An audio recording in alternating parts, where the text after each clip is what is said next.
Yeah, you got it.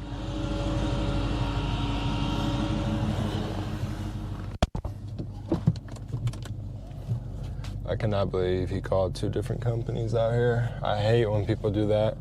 You know, if I had gotten here 10 minutes later, but what can we do?